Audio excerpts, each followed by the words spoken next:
If you'd like to participate in the discussion or leave us feedback, you can contact us at levelupyourgamingpodcast@gmail.com or find us on Facebook at facebook.com/levelupyourgaming. If you like the content and want to hear more of the show, subscribing will ensure you don't miss an episode. New episodes come out almost every Wednesday. Also, please review, tell a friend about the podcast, or share with your gaming group. Now sit back and enjoy the episode.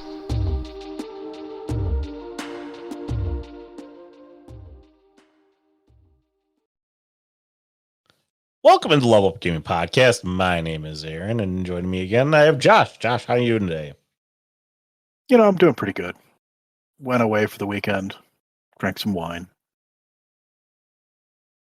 I was going to catch up on some reading, but I'm going to tell you right now, I didn't. Well, that happens. It happens to the best of us. You know, I got this big old book. This big old book of Daggerheart stuff. And I really you wanted to learn that. You wanted to play test it with us. I do. But I got to sit down and read it. And in the meantime, I'm just out here making stuff up because, obviously I don't know what's actually in the book. Well, that's the age-old adage: is just make stuff up. That's how we've talked homebrew before, but maybe today we do a deeper dive on homebrew. Maybe how to make homebrew items and monsters better. That sounds pretty good. It's a lot better than actually doing my homework. Is to just come up with stuff that's fun and interesting. Yeah, I agree. So, how would you give our listeners a little refresher? What's homebrew? Dear listeners, for those at home that don't understand what it is to homebrew, it's making stuff up. It's a thing that I do all the time. Specifically, when we talk about homebrew, we're talking about making things for your game, for your story, that doesn't exist in the source books that you're using. So if you're playing D&D, you've got all those books from Wizards of the Coast. Anything that you come up with on your own is homebrew. If you're playing, a Star Wars game and you're not using the Star Wars official books for it, homebrew. What's your opinion on using if I go online and I pull somebody else's homebrew for my game? What do you think about that, Aaron?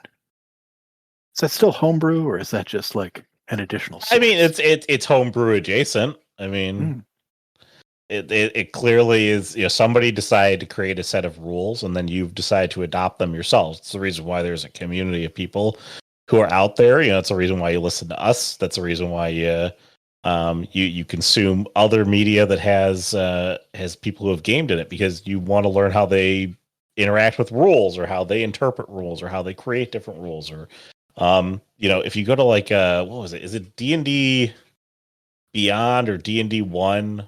Is it 1 D&D? D&D Beyond does have a whole section of homebrew items, monsters, spells, abilities, even classes.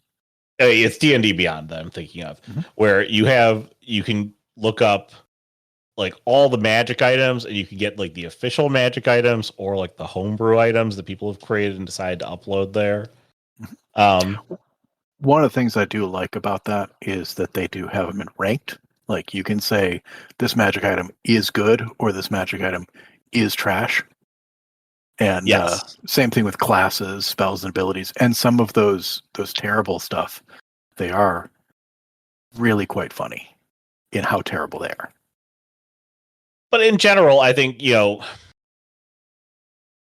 first time that I ever started gaming, I mean, we had a cursory understanding of the system we were using, and the rest of it was basically just made up off the top of our head. And when we played White Wolf for the first few times, there's stuff on the character sheet that doesn't make sense, and it's hard to interpret how you would use it. And over time, I mean, we sort of homebrewed our way through that. There's a system, you roll 10-sided dice in White Wolf, and 6 and above is a success, and a 1 detracts from your successes. Well, somewhere along the way, we decided to create an exploding 10s rule, where if you roll all 10s on whatever roll you were doing, you could keep rolling a die as many times as it turns up 10. So You know, if you had 6 dice and they all rolled 10, which is an incredible roll, it's spectacular. You can keep rolling additional dice, and till it stops hitting successes, or like so it's just the little augmentation things like that. Typically, what you're doing for a homebrew is you are trying to to improve a section of the game that is not fleshed out well or has bad rules, or you are trying to add something to the game that overall like increases the enjoyment of the game. Those are typically the two like spots that you're trying to hit with homebrew. Yeah, I like enhancing the story is always my big favorite. Finding items or monsters or classes, spells, abilities, whatever it is. Finding something that enhances a story that you want to tell. If you've got a story that's set in a place, finding items and monsters and abilities that sort of help that along, create those sort of things so that your story feels more fleshed out. It feels more lived in. It's not just, we're going to drop these cookie cutter characters into a place. It makes your homebrew better. It makes your story better. You've done a good job with it. I also like homebrew items that enhance your players. And what I mean, like, your players are having specific characters, right? They've got this character, they're created, and they're playing it in this game. They're telling a story about that character. Finding items or monsters or abilities that play into that character's story and enhance their story as a character is also really interesting. We did this with Ken's character in the Al-Sirah game. He did not want to use weapons as a warforged, so he just wanted to punch things, but he needed a little extra oomph on stuff, so he wanted to create a set of magical gauntlets, and we would then go and find various gemstones and enhance them with magical abilities, and you could swap them out and use them like Thanos' gloves, basically. But you had to pick, which elements and which abilities you were going to use, and it became a very interesting, part of the character. Tying in magic and fisticuffs, Mm-hmm. and it was fun because it enhanced that play experience. I mean, obviously, yeah, you do want to add items to your game for things that are not in those source books. There are plenty of things in systems that they just do not account for, because if they did every single possible thing in all of fantasy and science fiction, well, that's just, those books are way too big then. Yeah, I mean, there's a ton of systems that are not accounted for. I mean, D&D tends to flesh out a bunch of them because it's just because of the age of the game. And so there are rules that have come into adoption that are like core rules now because of stuff. But like, naval combat is not a system that is often like described.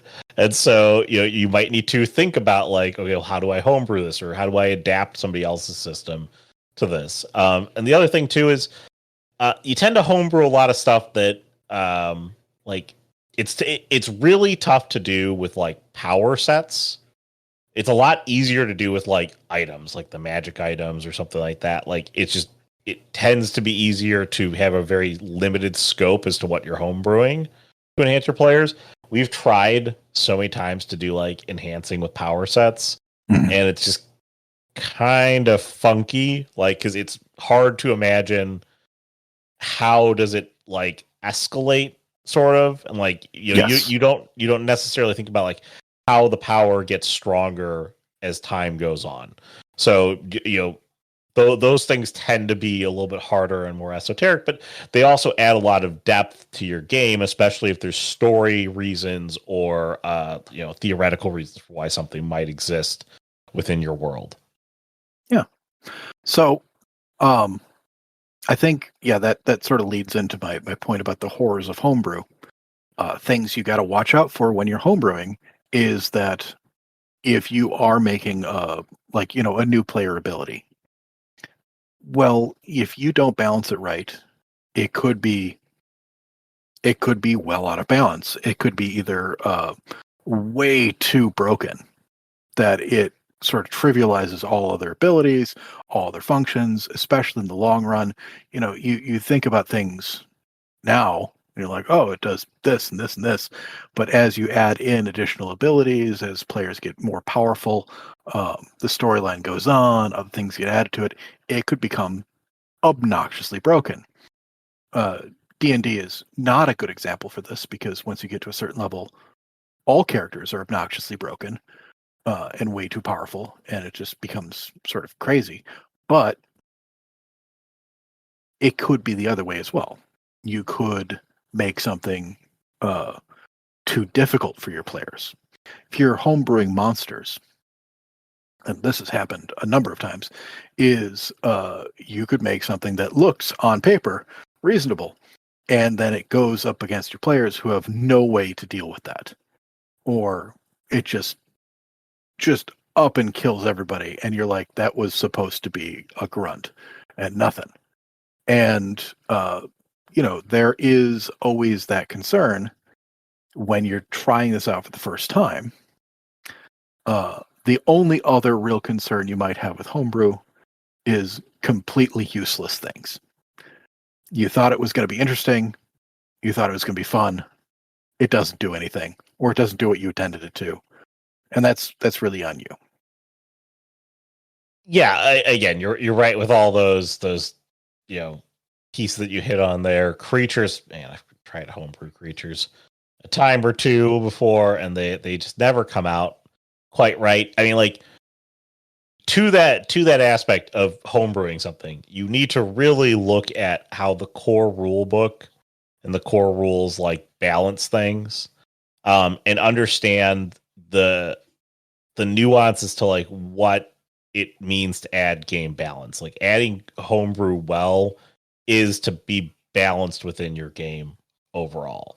Mm-hmm. So like mashing like 4 great abilities together, becoming this uber broken thing, doesn't help you unless there's some like dramatic downside that in like the trade-off has to be that there's a problem with using it. Like, maybe it's a much higher level spell, so you can cast it once, like at all during a session or during a long rest or whatever it is.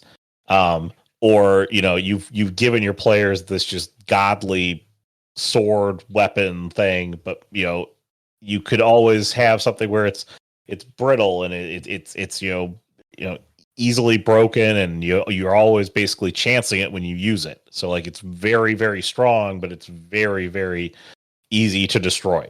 Okay. Yeah. Like things like that. And then on the monsters, man, the monsters are one of the harder monsters things. Are fun. Monsters are very, very hard to homebrew well. And again, like I said, balancing is the thing that makes homebrew go off the rails. If you haven't balanced it right, or haven't thought about how to balance it, homebrew gets really, really hard. But if you do it well, it can really enhance your story. Yes. Like, it can really make or break the enjoyment of your players. And I mean, like, it can be really fun if you hit that sweet spot. So it's absolutely something you should try and do. It is a great way to, I don't know, make your game better. What's a good way to say that? Level up your game? No, it's stupid. Anyway. So I've got a couple of different ways that I like homebrewing. And I think the simplest and frankly easiest, like it's boring in how simple it is just mix and matching. You cut up a couple of things and you put them together from the rules. You don't take, you're not creating new things. You're sort of trying to balance like that ability from this thing, the health from that thing, this design, and you're making a new thing out of stuff that already exists within the game, within the rules. because you're not creating new rules, because you're not creating new functions, it's easier to balance.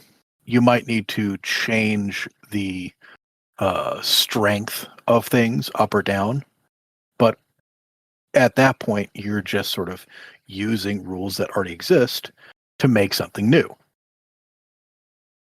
And it's a really simple way to use the system in the way that's understandable to create something for your game. Monsters are one of those that you can do this with, but at any time you cut and paste monsters together, you run the risk of making something that's very, very strong and horribly broken. But there is a way to get around that. You just fudge the rolls. If you see the fight going poorly for your players because you've made something impossibly strong, maybe he stubs his toe really hard. Maybe the rocks fall on his head. It's time to change something. You got to change it quick. You got the key with homebrew in monsters is that, it's easy to it's a lot harder to which direction is the harder one? It's harder to take something away from the players. So if the monster is too easy, it's a lot harder to make it really, really hard all of a sudden because it doesn't make any sense. But if it's really hard, it's much easier to tone the monster back without the players like realizing that you've done something like drastic in the combat, unless like the thing is totally overtuned to the point that like it's so beyond the player's ability to even touch the creature. At which point you can introduce that creature's little itty bitty baby brother, where all the stats have been turned down later. Yes. And that's the important thing to remember. It's much easier to give your players something like that magic weapon that you thought was kind of worthless is now juiced up because of the blood of the monster you just killed, and now it does a little bit more damage.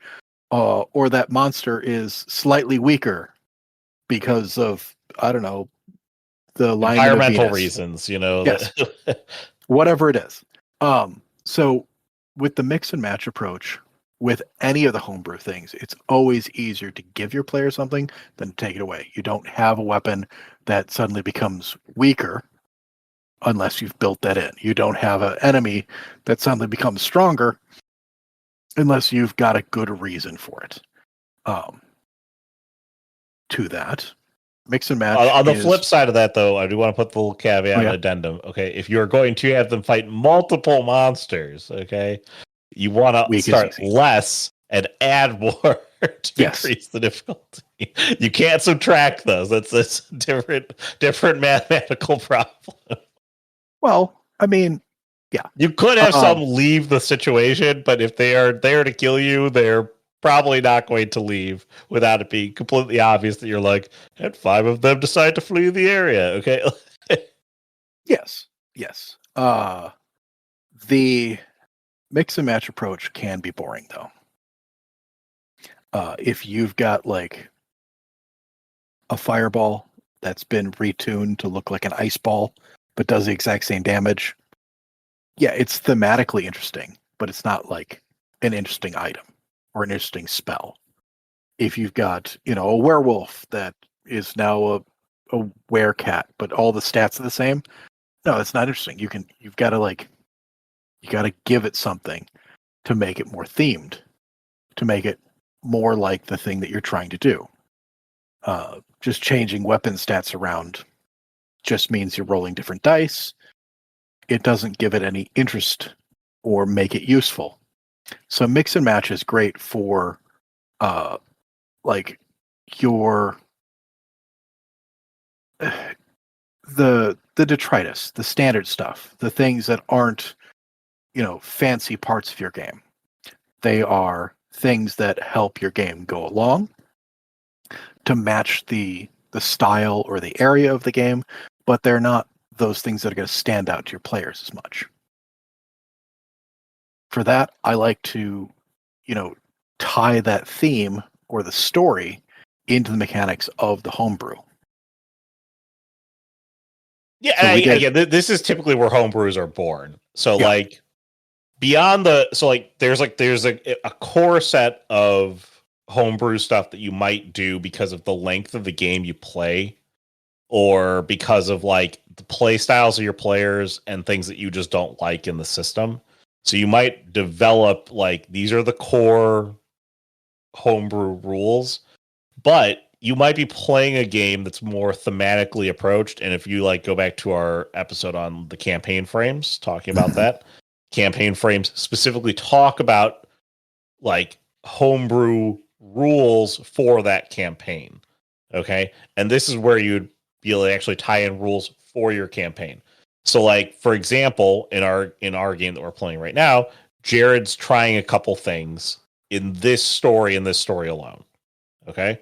So he's got a couple new rules that he's thrown out there, and new mechanical rules, and they help, and he just wants to play with them and try them out. And even if these are things like you're playing this like chronicled story, but whether it's 6 weeks, 1 year, whatever, you could always say in this session, there's a one-off set of rules, and I want to try this out and see what it looks like here. Okay. And then those are the ones that tend to tie to your story, your theme, and you just want to see if they work. They're easy to get rid of too. You could announce that there are things that like they might not stick around. Like we're gonna try this, and if it doesn't work, we're gonna get rid of it. So, and if you are tying the mechanics to the story, like that's a very specific thing that you can use to add or remove that function. Like an item that's a specific thing used to defeat the MacGuffin, or is being powered by that nasty spell that's destroying the kingdom or whatnot. As soon as you get rid of the nasty spell, the item is worthless. Same thing with like an ability or a monster or something like that. Because it's tied into your story, it can have the same shelf life as its use. Yeah. And because it fits in with the story, because it's tied into that theme, it can change over the course of the story as you see need to. Magic items are great in this sort of way. Spells and abilities, you can work them into the story. Monsters are fantastic for this, but it is all about finding something that enhances your theme, enhances your story, and adding it into your story. It is, the bread and butter of the interesting parts of homebrew. This is when you build out your story. This is what you're adding to it.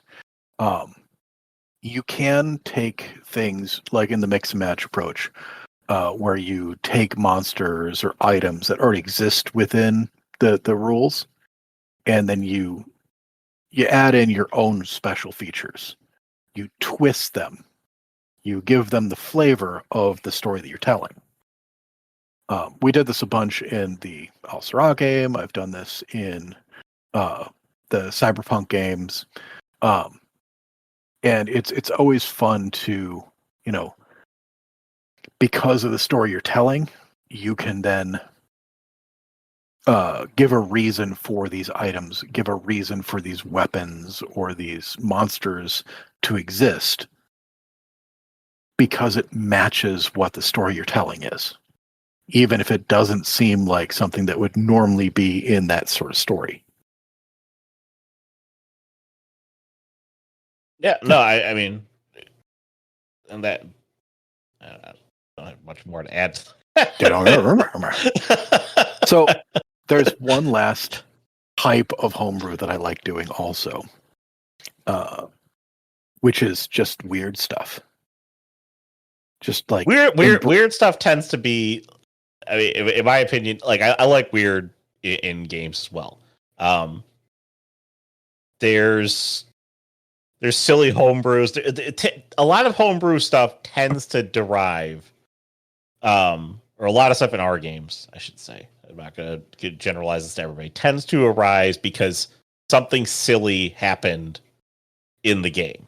Okay? So like the reason why like a new skill pops up, it pops up because of something silly kind of happening within the game.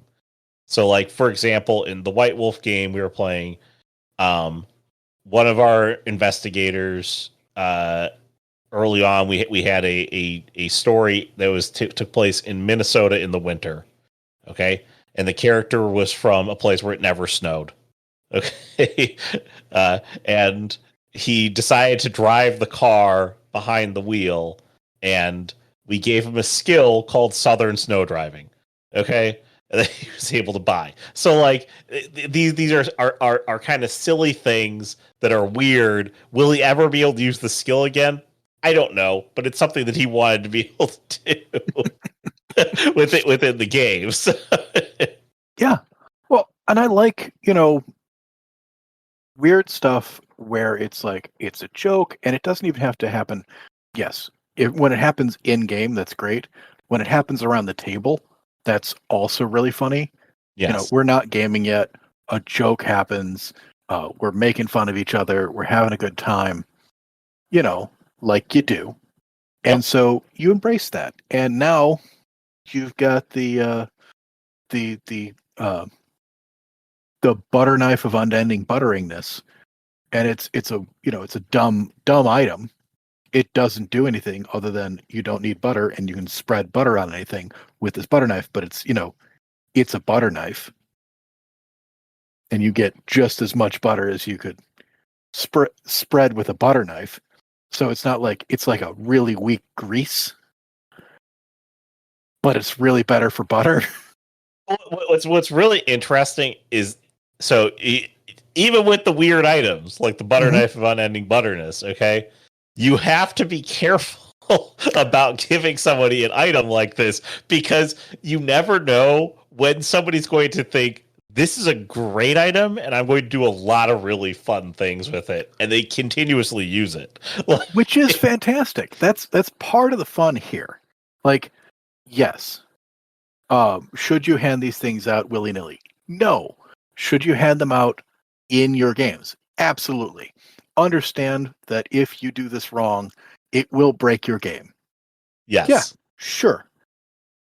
Why are we playing these games? To have a good time. Yes. Yeah.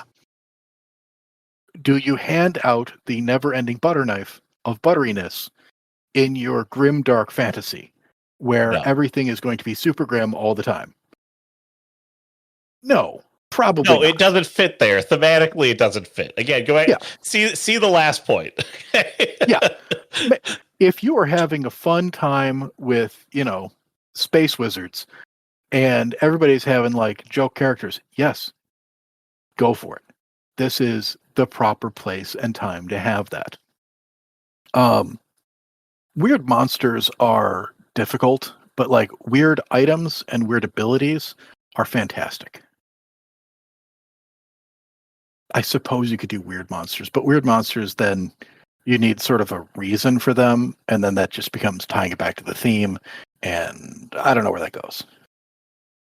Yeah, again, weird is always, they're generally jokes around the table that produce things. And again, as we're going to go into here on balance, okay, it's not bad to introduce some of this stuff, but anything that can be used in utility, boy, I've just seen my players use utility wreck things, yeah, and just wreck things with utility that you're like, how did you think? Like, how did you start thinking that that's a great idea for this? Like this thing I gave you that was supposed to be a joke, and that's really what leads us into the balance bit of this. Yeah. So you need to have, if you're making a homebrew item, it needs to have some sort of balance. Yeah, if you mix and match from different things, you should still be looking at balance. If you are creating something that themes to your game, you need balance. And if you're making weird stuff, don't just throw balance out the window, because you will end up with items or spells or just whatever that your players are going to wreck your game with. Yeah, like listen, I will tell you this right now. Like I there's some weird items that I've seen pop up somewhere. I think they're like, coin bags where like, people like can plot like a coin and it's basically an infinite coin bag or something like that. Like your players will sit there for hours pulling coins out of the damn bag to get enough money to accumulate whatever they want to buy. Yeah. Yeah. Like just because just because it's a cool thing that you've limited in like some fashion, like never underestimate your players to sit there for hours doing something. There was, and this just happened, like we were doing a one-off, and it's one from a book, and my players ran to a room that was false jewels and gold and stuff like that. That you could take it out of the room, but after 24 hours, it would turn to dust. And so they were doing the calculations. How much of it could we move within 24 hours and offload before they caught us?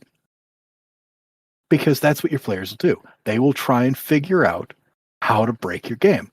It's fun at times. So great ways to balance items.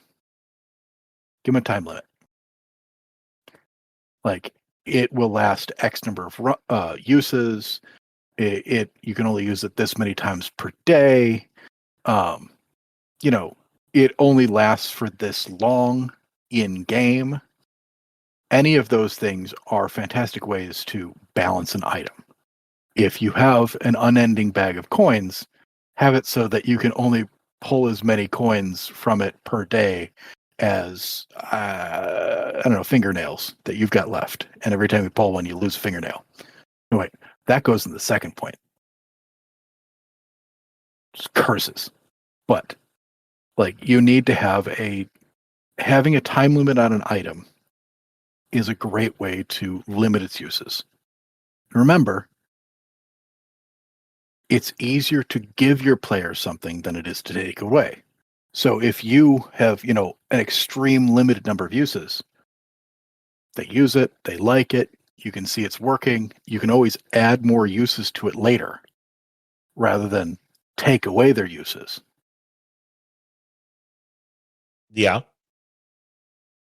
Yeah. Again, you need to, with items, they have to have some. I like the usage limitation or like a practical limitation like that. I've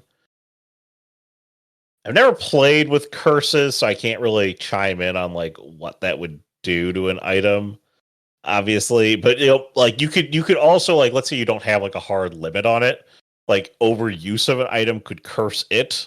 Like again, it puts limitations on the item via time limits that you didn't maybe strictly impose. And like it's not something that you would explicitly know about an item right when you got it. So let's say you got an item, it's the sword of knives. Okay, it fires knives from the sword. Okay, and you didn't put a usage limit on it. Okay, it could just always fire knives from the sword. Well, because you fire so many knives, it suddenly is now cursed. Okay, and now it stabs you in the hand every time you fire knives. Yeah, it's got a 1 in 4 chance of stabbing you every time you use it. Yeah, that's a curse. That's a great curse. You got your bag of infinite coins. Well, if you use that to buy things too much, the things that you buy don't work properly. Because it's the curse of using the coins. And the more coins you use on it to buy those items, the more cursed the items that you buy with them are. It's a curse that passes itself on.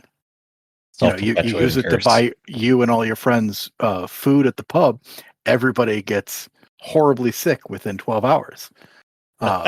You go and you buy yourself a sword with it, and it chips and shatters the first time you go to, fight an orc or something.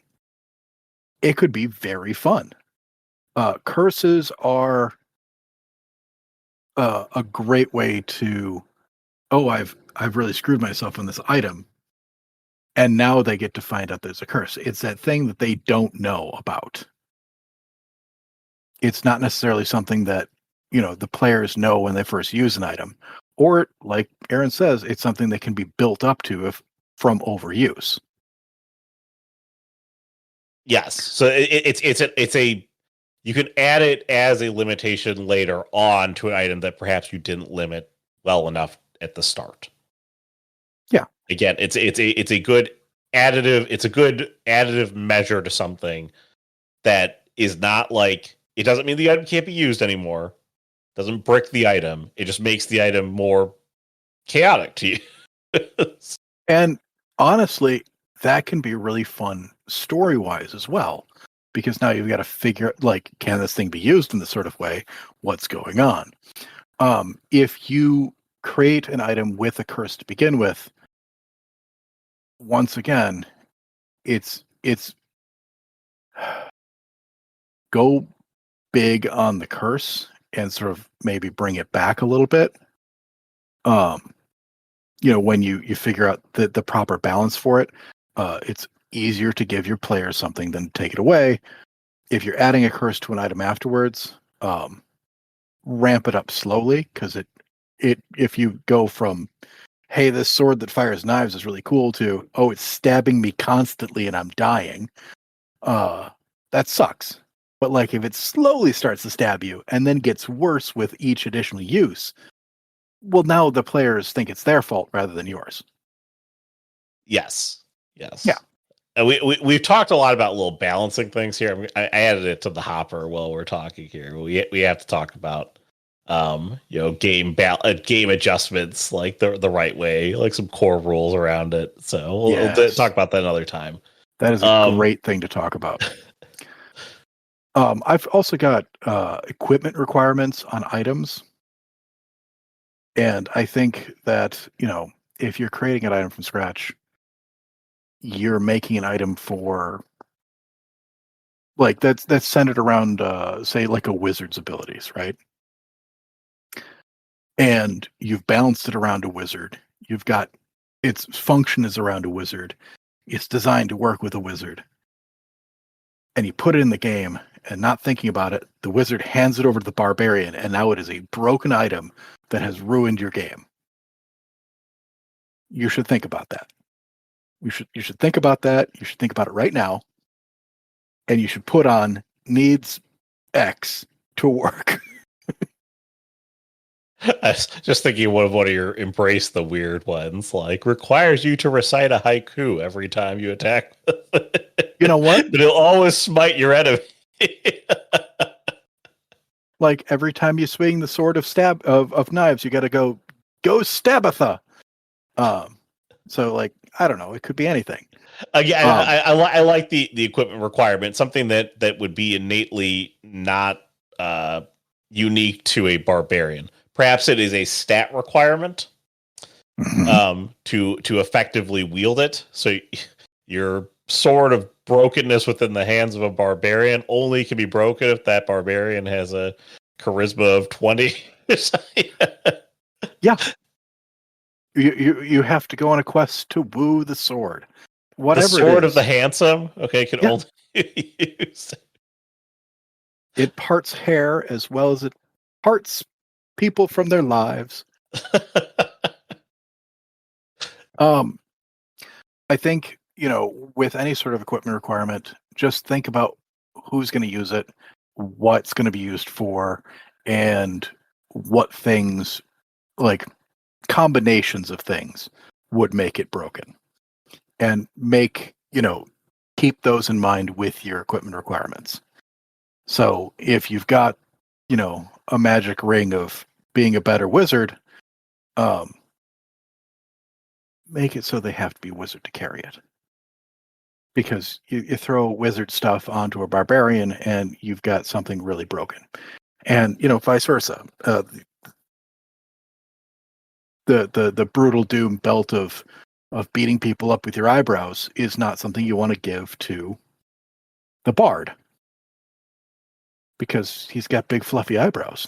It's going to be dangerous for everybody. Could go up in flames, those bushy eyebrows.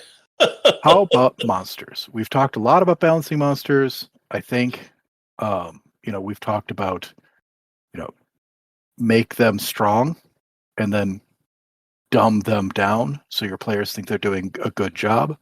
You can give, you can adjust these stats permanently once you've, quote unquote, play tested them.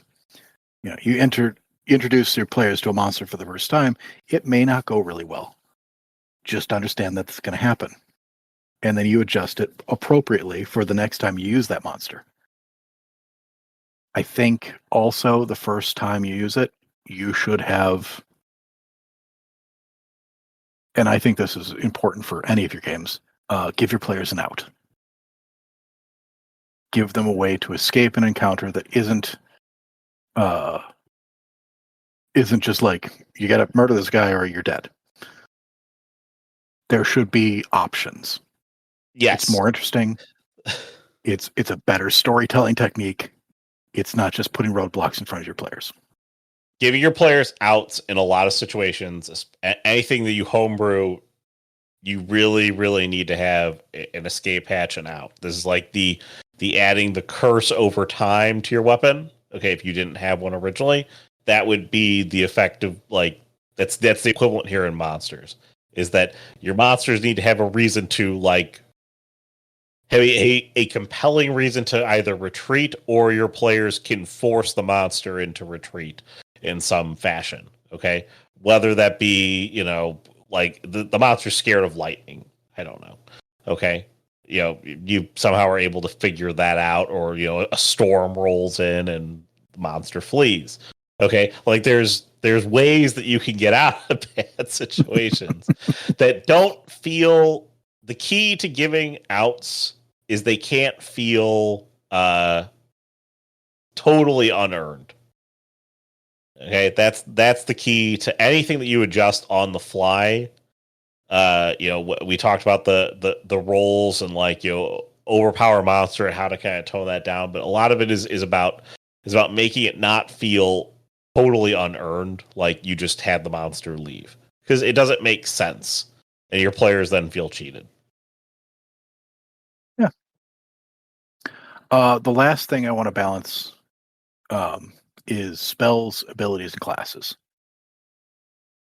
And I think what I've done in the past with, like, spells and abilities is, instead of, like, giving your players a new blah blah blah to use, you give them an item that has that spell or ability on it. Okay, and you give it a limited number of uses. And you see how it works in the game. How do they use it?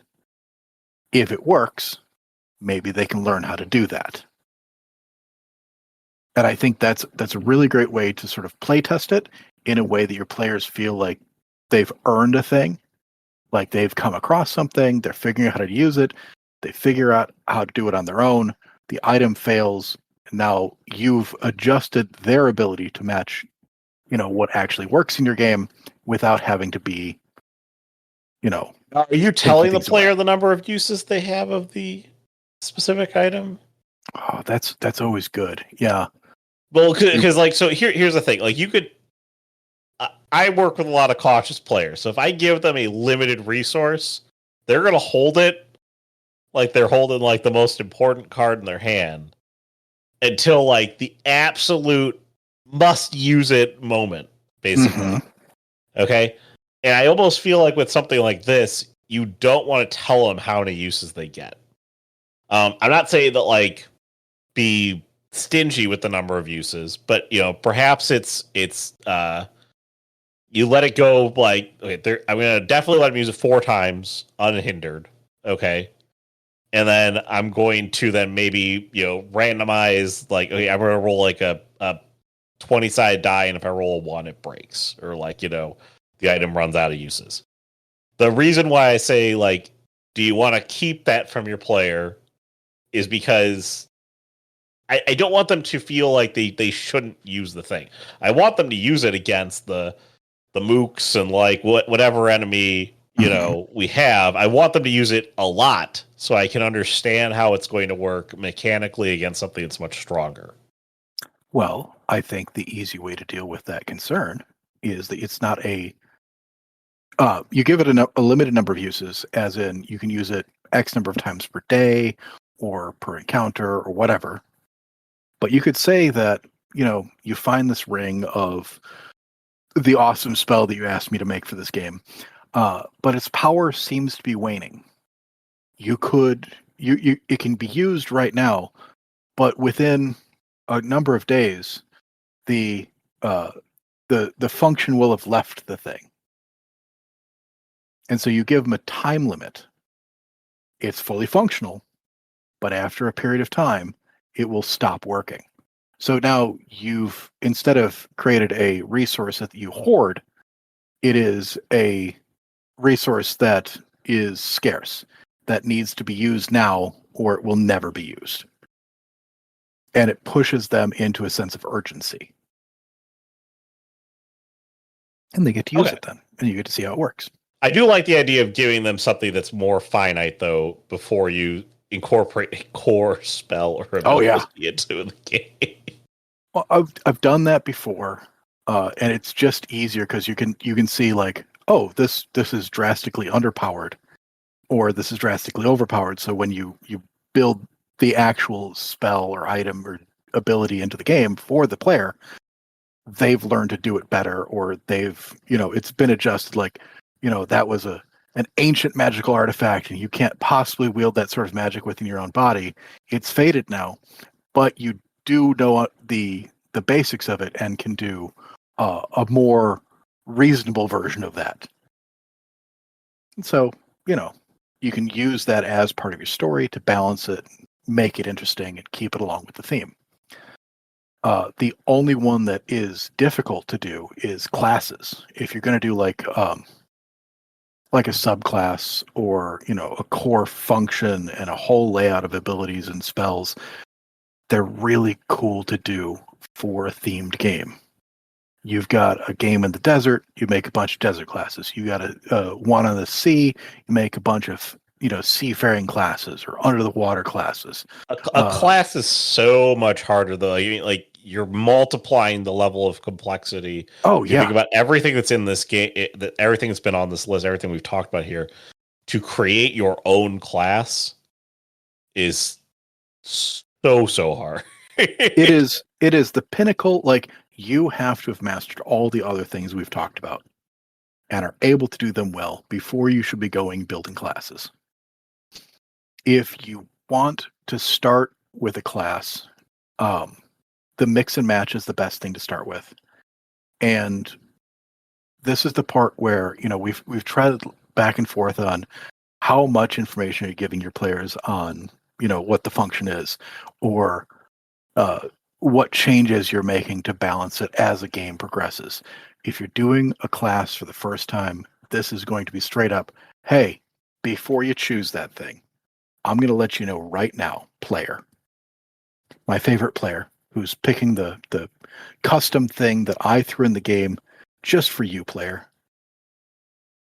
That's probably going to change. I'm going to make big changes to it. It could go your way. It could go the other way. Understand that you are playtesting this thing for me. If you want to do that, you have to agree to whatever changes I will be making to this. Because that's how this is going to work. Yes.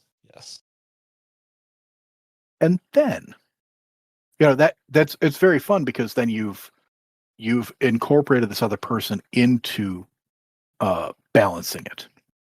And they, you are asking them to go and break this thing. Try and make this terrible, and I will adjust it as appropriate. And when you're done, when you've, played through it, you can see, oh, this new version of it, what we've come up with together, is something that we can use in games going forward. There you go. And that's fun. It's a good time. Do you have anything else that you'd like to homebrew into this podcast, Josh? All the time. I really appreciated, Aaron. I tried to sell you on those campaign frames. You brought it up on your own. Just, mwah.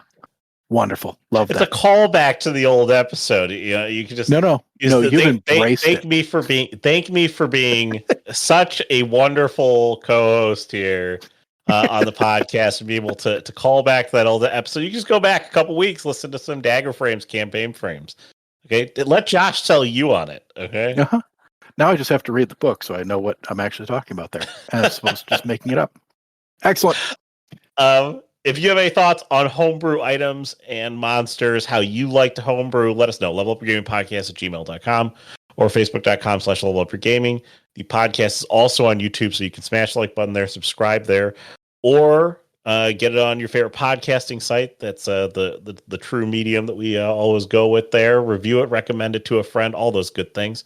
And that'll wrap us up for the week. So for Josh, I'm Aaron. Have a good week, everyone. Bye.